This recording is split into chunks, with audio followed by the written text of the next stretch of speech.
So this is Blender. It can do 3D modeling, texturing, lighting, shading, and rendering.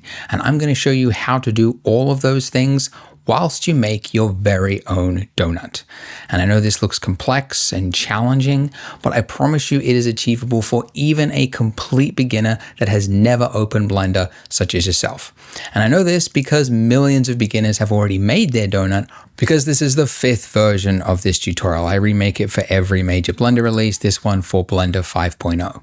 And speaking of which, if you have already made a donut from a previous version, rather than make another one, I've actually just released a course designed for post-donut beginners. So if you're interested in that, you can click the link below. For everybody else, you need to download Blender. So if you haven't already, click the link below. That'll take you to blender.org and then just hit the big download button. Now, if you're on Windows, that'll download an executable, which you should install. If you're on a Mac, it's an application you drag to your applications folder. And also, if you're at school or you're on a work computer that won't let you install anything, you can still use Blender. If you download the portable zip version of Blender, then just unzip it, you can run Blender from the folder. Pretty cool. Anyway, however you got Blender, open it and you should see this. Then just click anywhere off the splash screen to close it and you're in Blender. Hey, welcome. So this big section, this big gray area here, this is your 3D viewport. And it's where you'll spend probably 98% of your time, because it's the 3D world. Whether you're making a character, you're building an environment, it all happens right here. So the first thing you need to learn is how to move around in this space.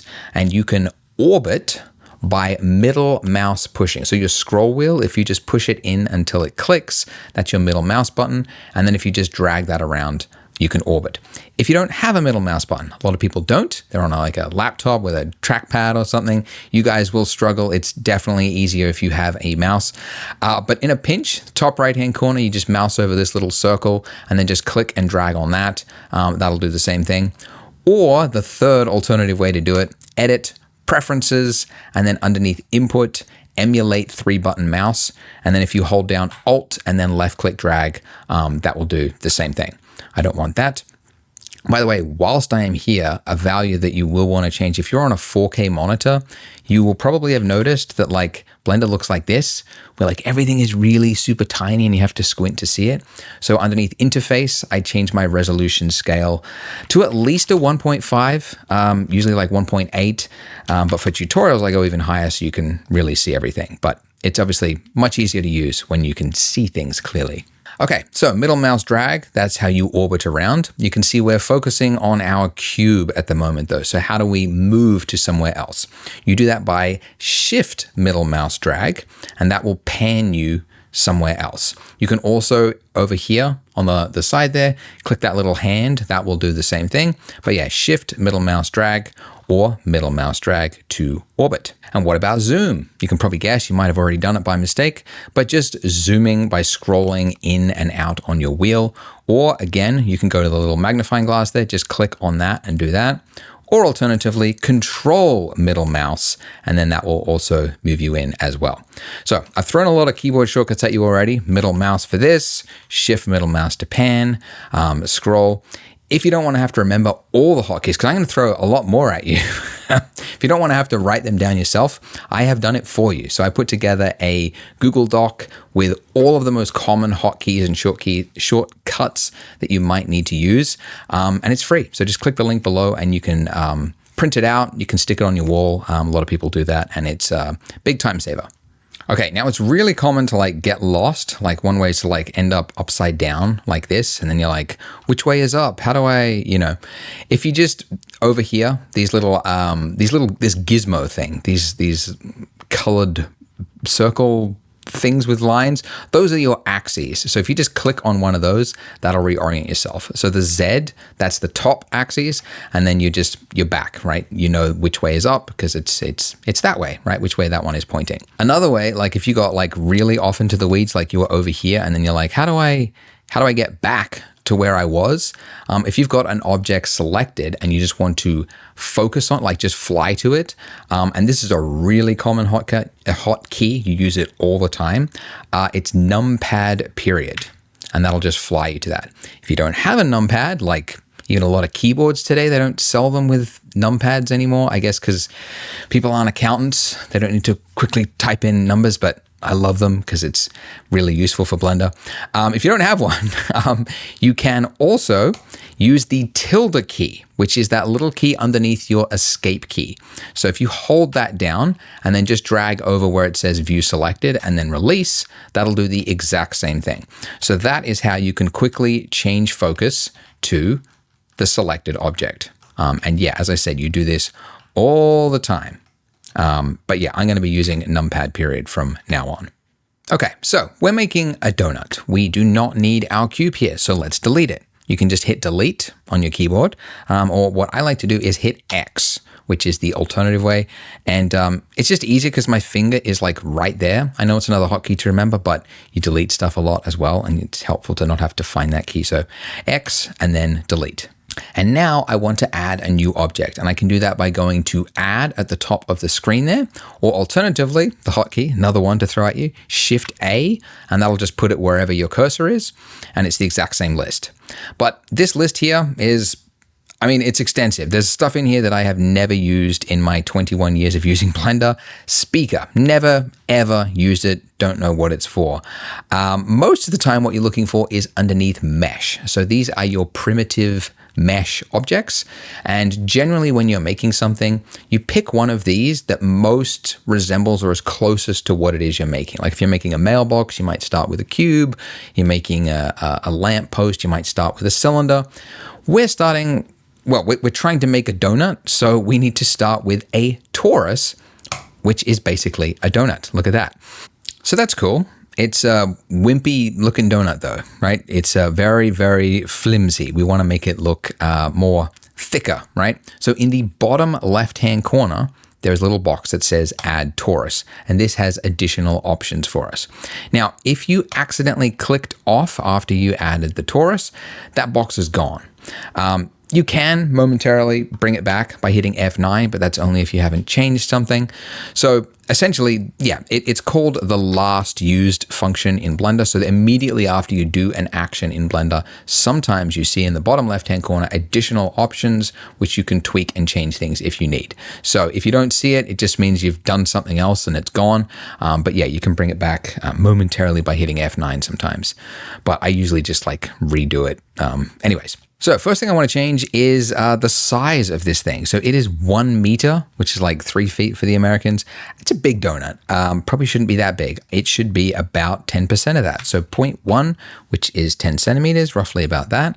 And then if I zoom in by scrolling forward, I just need to change my minor radius until it looks somewhat like a donut. So I want to just orbit up, right, and around. So I'm just middle mouse moving so I can see the inside. And then I'll just scroll in like so until, yeah, and I'm just going to change this value until it looks like a donut. Now, you can see as I move this, like it's going really quick and I can't get it on the right value. So when you're clicking and dragging on a value in Blender, if you hold down Shift, that will use smaller increments. And that's another one you use all the time because it's, yeah, sometimes you need small values and it's helpful to get smaller increments like that. So that's pretty good. I might go with that. Yeah, about a 0.057. Okay. And then the other thing you can change here is like the resolution of the donut.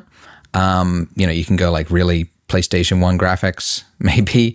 I'm going to keep it at 48, but I'm going to increase the other one to about, yeah, let's go 18, like that.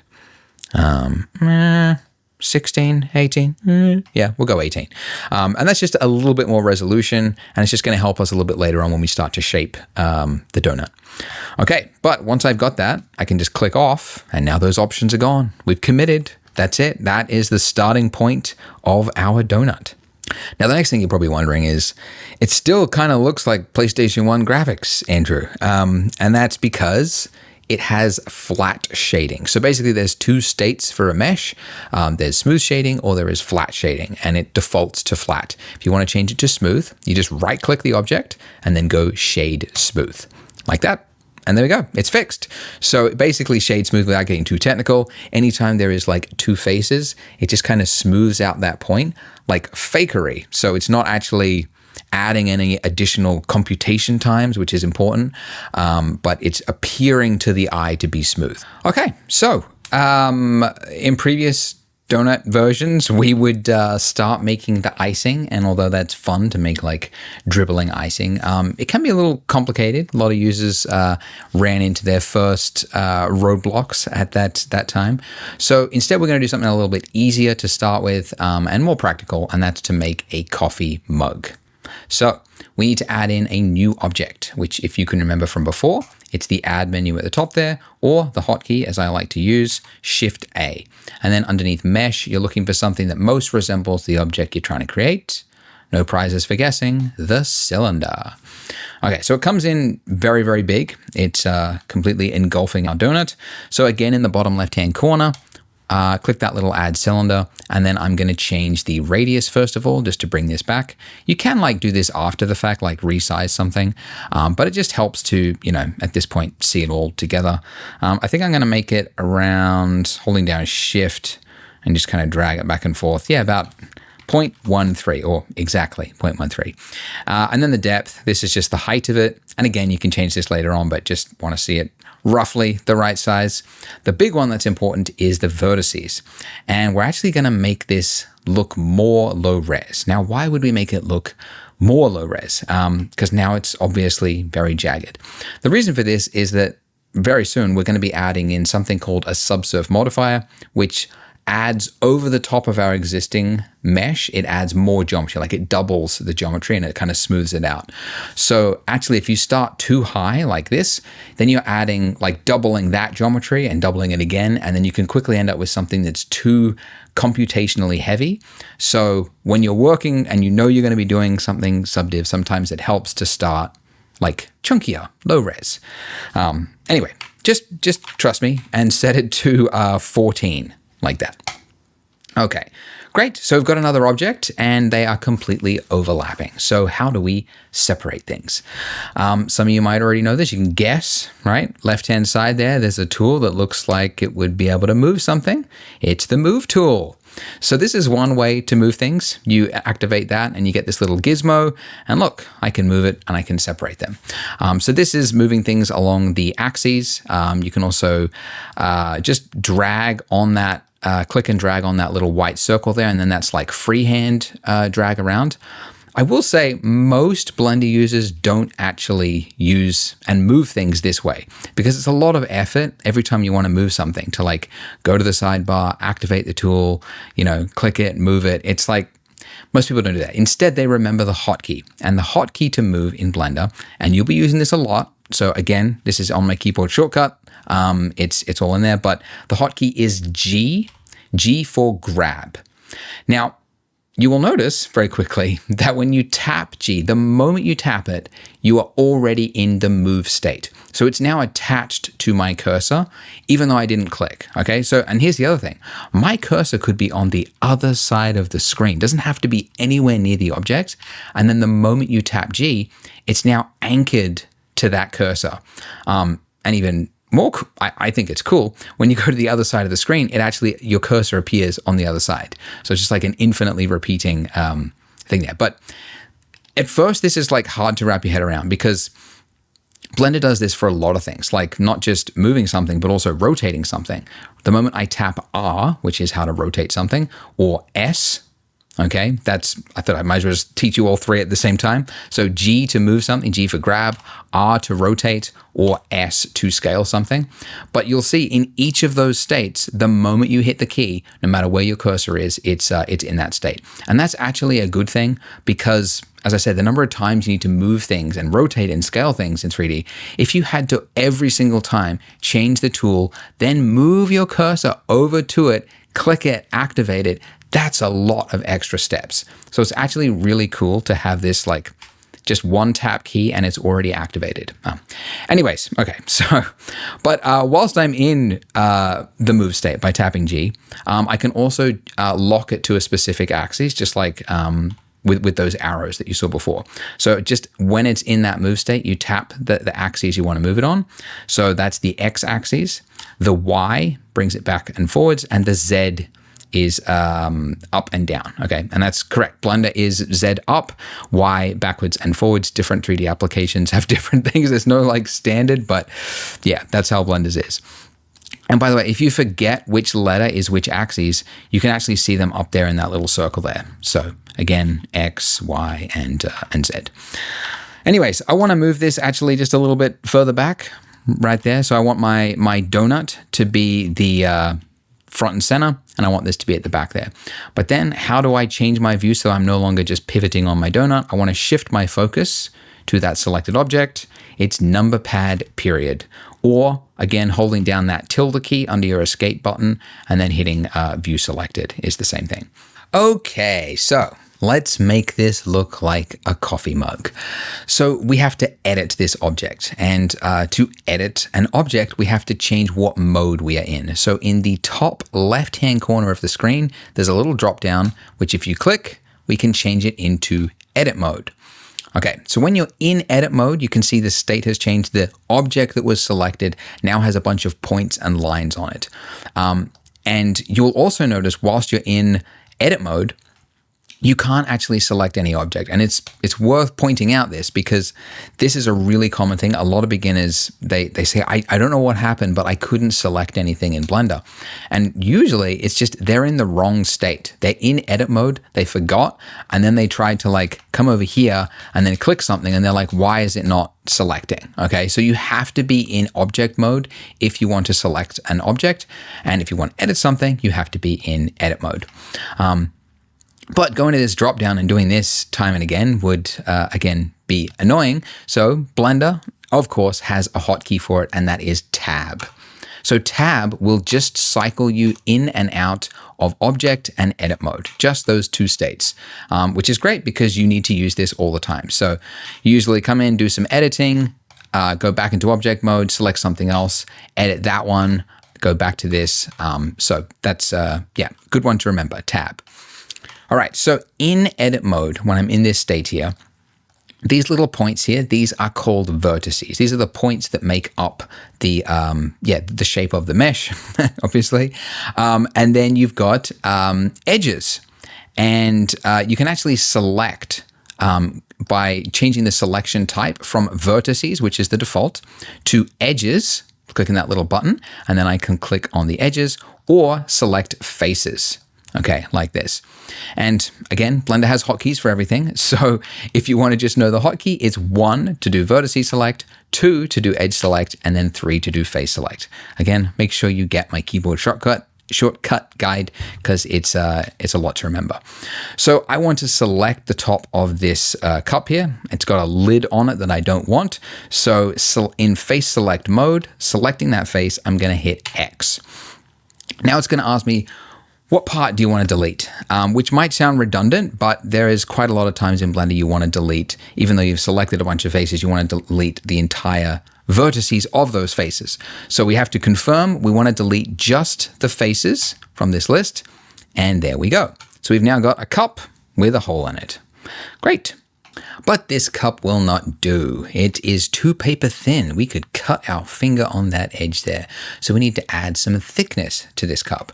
And while we could do this in edit mode, like you could select everything and extrude it in and whatnot, we don't need to because there is actually a function we can do to add thickness to anything without needing to go into edit mode. And that is underneath your modifier stack here. So if you click this little wrench, this will activate modifiers. Let's just drag this out. And if you click add modifier at the top there, you can see you've got a number of different options. And the one that we're looking for is solidify. So this is underneath the generate. And just in case this changes for a future version of Blender, you can also go to search at the top there, and you could just type in solidify from the list. Okay, so now that we've got that, you can see we've got a bunch of options, and you'll notice that our mesh now has some thickness to it. And I can change this thickness here. Now, watch what happens as I enter into edit mode. You will notice, as I select these faces here, I can't select this inside part of the cup there. And that's an important point because modifiers are not actually adjusting the real mesh. So the real mesh still exists here. If I disable this from the viewport by clicking this little monitor button there, you'll see that my mesh has not changed.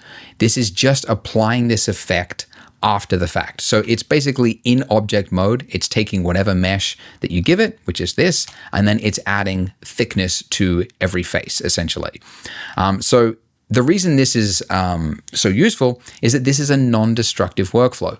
So I could, at any point, I could be doing a bunch of changes to my mug here. I could, we'll get to all that later on. We could change the size and things. And then later on I can go, you know what? I think that's a little bit too thick. I'm going to change that. And I can come back to that and very quickly adjust it. So non-destructive, and it's obviously very helpful for a lot of things.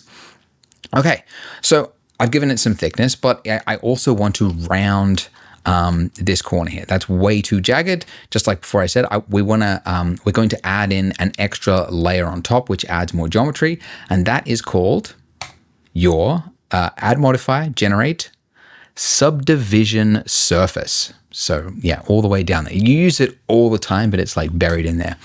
Okay, so subdivision surface. So this appears to have like screwed up the mesh. It's like, whoa, what actually happened there? Let's just increase the levels viewport. So this is just increasing the number of times that it doubles the geometry. So you can see this is what we start with, right? This is the start. This is one level. Then this is 2 levels. And then this is 3 levels, and every time you do it, it's doubling the geometry. But you can see it's giving us the effect we want. It's smoothing out that edge there. But because of the way that it works, like basically, if you look at, let's go back to this, we've got this hard corner here, right? That's just like a 90-degree corner. So let me get in a little bit closer here so you can kind of see it. Yeah, it's like a 90-degree, perfectly like that. So when you add in a subdivision surface, it's basically saying, okay, so there's a point here, there is a point all the way over here, and there is a point that's going to go all the, like it's so far it's off the screen, but it's all the way down there. So what I need to do is I need to average out those points. So take the middle point of those 3. So essentially from here to somewhere around here, and I'm going to add in a point like here. Right? And then if you do another level, like level 2, it then places a point here, and then another point here.